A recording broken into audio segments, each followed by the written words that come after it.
Welcome to my channel. This is Chanchal Kislay on chanchalkislay.com. In fact, the reason for this video getting started is that a few days back I was having some discussion with few of my friends. And you know the evaluation pattern that we have in our organization, that is basically the bell curve method. Bell curve means you go up and then you come down. Very simply, any evaluator, any appraiser who will be appraising his appraisees is having to evaluate with a fixed percentage. Some of them are going to be outstanding, few of them are going to be VG, and then few of them are going to be good and satisfactory. So basically, when you are evaluating in a bell curve method, it actually happens that though I might be feeling that I am an outstanding person, but my evaluation at the end of the day might come as a VG or as a good or as a SAT, because you never know where you fall in the bell curve. So this was the discussion going on. Few of my colleagues who were thinking that they have been very outstanding in their performance were basically judged as maybe very good. And what happened is, after they got evaluated as very good, they found themselves haunting with the thoughts that we have to achieve all the targets, but still the rating that we are getting, the evaluation that we are getting is coming down to satisfactory. So I had this discussion. I mean, how this bell curve fits into the corporate system, and how one of the biggest theories of the universe, that is the theory of evaluation, comes into play as far as your work is in corporate is concerned. You see, the theory as far as evolution is concerned has been put up by Charles Darwin.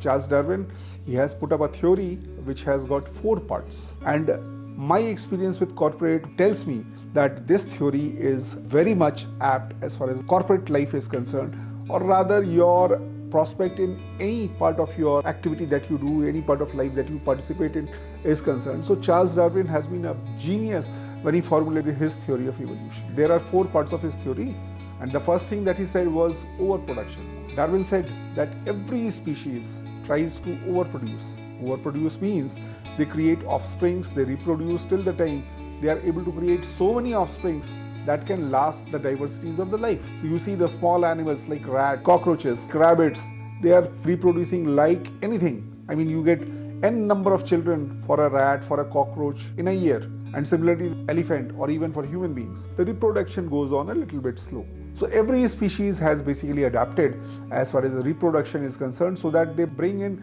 n number of their offsprings, n number of member of their species who can take on this journey for survival. And that holds true, I understand, for the corporate as well. Because in corporate, you see every company, every organization, at every level, the people are coming in, n number of people coming in, and they are just filling up the gaps. They are just overfilling up the gaps. So you see that Darwin said overproduction, that is very much prevalent in the corporate as well. Then the second point that Darwin said was there is a struggle for existence. This struggle for existence is not only within a species, it is also outside the species. You see, a dog gives birth to maybe 6 pups. They all are not healthy, but then they compete. They try to become healthy. They try to get maximum out of their mother's milk. They try to adapt to the environment. But then you see, at the end of the day, at the end of the year, might be 2 or 1 of these pups survive. There is a pyramid of consumption which says at the lowest level there are vegetarians, there are animals who eat vegetables, and then there are predators, then there are super predators, and there are the superest predators. So basically what happens is, the weakest animal, they try to survive, they try to figure out ways how to survive, but then they are eaten up by those who are stronger, and then still they are eaten up by those who are still stronger. So that is the struggle of existence within the species and between the species. The same happens in the corporate. You see, there are n number of people coming up at n number of places, at n number of levels, and they are all trying to prove their own worth. So everybody is trying to perform at their best.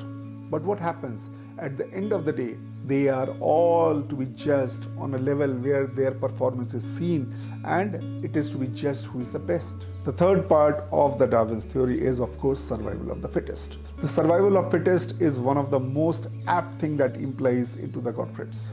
You are there with n number of colleagues, n number of competitors who are there to take their own ratings, to take their own ways of coming up higher up on the ladders of corporate. You, along with your colleagues, are working very hard to prove your own worth.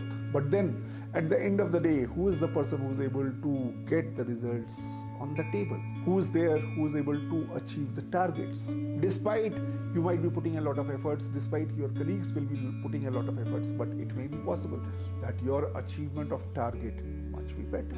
So it is always the fittest who survives, not only in the world, not only in the line of evolution, but it is there the fittest who is surviving in the corporate as well. But then how come this bell curve come into play? I have done everything, I have survived, and I have been able to put myself as one of the best contenders for upgradation, for my promotion, for my best evaluation, and to be evaluated as outstanding, but still I am being evaluated as a maybe very good, or maybe as a good, or as an average person. So what comes into play?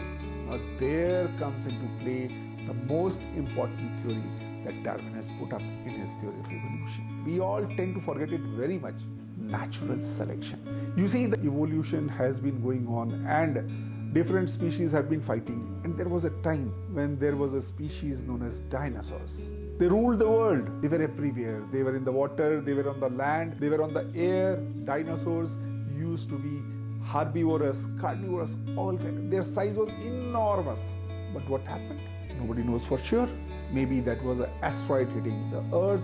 Maybe that was an ice age coming up and covering the whole world with ice. And all of a sudden, all the dinosaurs who were the most strongest, most fittest out of the evolution, who have been able to conquer the whole world, went out of the face of the earth. So basically, it was Mother Nature who said, no, I don't need these dinosaurs. So natural selection, that is one thing we have to always realize. Natural selection has been a part of evolution, no matter how, no matter who, no matter when.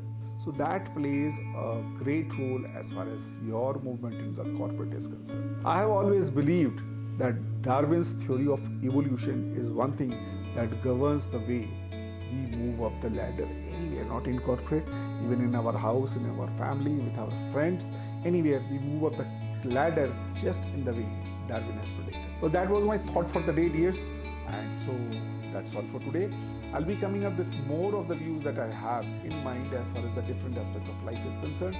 I'll be coming up with more of my views as far as different aspects of technology is concerned, productivity is concerned, and I hope to meet you soon, very soon. If you have liked this video, please press the like and subscribe button, and please press the bell icon so that whenever I put up a new video, it comes to you right away in your inbox. Thanks a lot. Thanks for being here. This is Chanchal signing off. Thank you very much.